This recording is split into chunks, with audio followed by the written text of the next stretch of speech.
اب آتے ہیں اس کی تفصیلی تشریح کی طرف۔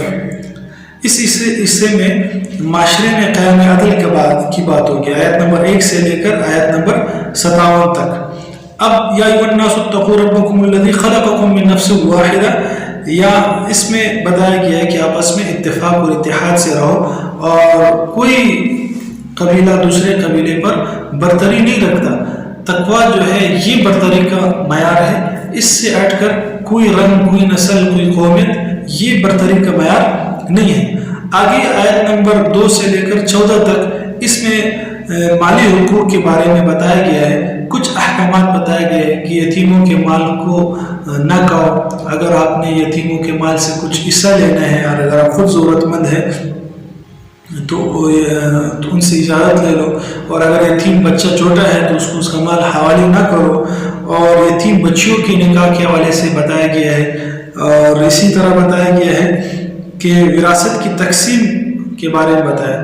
پہلے زمانے میں جاہلیت میں عرب لوگ عورت کو کچھ میراث میں حصہ نہیں دیتے تھے اور کہتے تھے کہ ہم کیسے اس کو حصہ دے دیں کہ جو نہ گھوڑے پر بیٹھ سکتی ہے نہ جنگ کر سکتی ہے، تو ہم اس کو حصہ نہیں دیں گے۔ اسلام نے عورت کا یہ حق تسلیم کیا اور اس کو میراث میں حصہ دیا، تو اس کا بھی اس میں تذکرہ ہے۔ اور بتایا کہ تقسیم کے وقت میراث کے غیر مستحق غریب رشتہ داروں کو کچھ خرچے کی ادائیگی کرو اور معقول جواب دو۔ اور تفصیلی میراث کے جو مسائل ہیں وہ بیان کیے گئے ہیں۔ پارہ نمبر 4 کے آخر میں خاندانی حقوق میں عدل اور انصاف کے بارے میں بتایا گیا ہے کہ اس میں اگر آپ چاہتے ہو کہ خاندان کیسے بنایا جائے، کیسے مضبوط ہو اور کس طرح اس کو چلایا جائے، جو 6 احکامات اس حوالے سے بتائے گئے ہیں، جس میں سے 2 اس بارے میں ہے لن تنالوا میں یعنی 4 پارے میں، اور باقی 4 اگلے سورہ اگلے پارے میں 5ویں پارے میں اور محسنات میں ہوں گے۔ اب جو 2 اس میں بتائے گئے ہیں اس میں پہلے نمبر پر بیویوں کی قسمیں بتائی گئی ہیں اور ان کے احکامات بتائے گئے ہیں کہ بد کردار ایک بیوی ہوتی ہے تو ان پر سزا نافذ ہوگی۔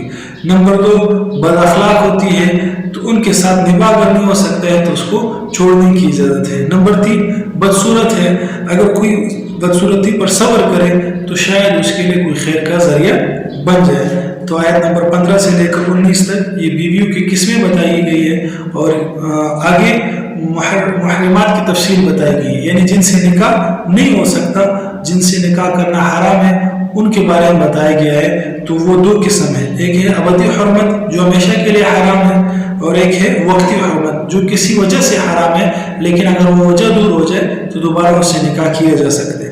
تو ابدی حرمت جن سے ہمیشہ کے لیے نکاح حرام ہے وہ 3 اسباب ہیں، نسب یعنی کہ اولاد میں سے، نمبر 2 سسرال یعنی جہاں شادی ہو جائے اور ساس بھی حرمت ہو جاتی ہے وہاں پہ، اور نمبر 3 رضاعت، اگر کسی نے کسی بچے یا بچی کو دودھ پلایا تو وہ بھی آپس میں پھر کیا بھائی بہن ہوں گے۔ اور وقتی حرمت یہ ہے کہ محرم کو جمع کرنا، یعنی ایک وقت میں 2 بہنوں کو ایک نکاح میں آپ نہیں رکھ سکتے، تو یہ وقتی ہے۔ اگر ایک بہن مر جائے یا اس کو طلاق دے دے تو دوسرے بہن سے آپ نکاح کر سکتے ہیں۔ اور دوسرا شادی شدہ ہونا، کہ جو عورت شادی شدہ ہے اس سے بھی آپ نکاح نہیں کر سکتے۔ نمبر 3 کافر ہونا، اگر ایک عورت کافر ہے تو اس سے بھی آپ نکاح نہیں کر سکتے۔ تو ناظرین یہ 4 پارے کا خلاصہ تھا۔ تو اس میں عملی کام ہمارے لیے بہت سارے بتائے گئے کہ تقویٰ کا اہتمام کرنا ہے، اسی طرح اپنے خاندان کے نظام کو مضبوط کرنا ہے، اور لیڈرشپ کے بارے میں بتایا گیا کہ لیڈر کس طرح ہوتا ہے، اس کی کیا کردار ہوتے ہیں، وہ ہم نے اپنانے ہیں، اور جماعت ٹیم مینجمنٹ کے حوالے سے جو اصول بتائے گئے وہ اس پر عمل کرنا ہے، اور حکمتیں بتائی گئی ہیں کہ مشکلات کیوں آتی ہیں، اور اسباب بتائے گئے کہ مشکل آنے کے اسباب کیا ہیں۔ تو ان ساری باتوں پر اللہ پاک ہمیں عمل کرنے کی توفیق عطا فرمائے، اور غزوہ احد اور غزوہ بدر کے بارے میں تفصیلی انشاءاللہ ویڈیوز آپ کو نیچے لنک میں ڈسکرپشن میں مل جائے گی لنک، وہ آپ دیکھ لیں تاکہ غزوہ بدر کی پورا واقعہ آپ کو سمجھ میں آ جائے۔ غزوہ احد بھی قریب ہم اپلوڈ کر دیں گے، اس کو بھی آپ دیکھ لیں، اور چینل اگر آپ نے سبسکرائب نہیں کیا تو سبسکرائب کر لیں تاکہ اسلام کو پھیلانے میں آپ کا بھی حصہ ہو اور یہ پیغام اگر آپ کو پسند آئے تو آگے اس کو فارورڈ کر لیں تاکہ زیادہ سے زیادہ لوگ قرآن کو سمجھنے والے بن جائیں اور اس پیغام پر عمل کرنے والے بن جائیں. جزاکم اللہ خیر، احسن الجزاء. السلام علیکم.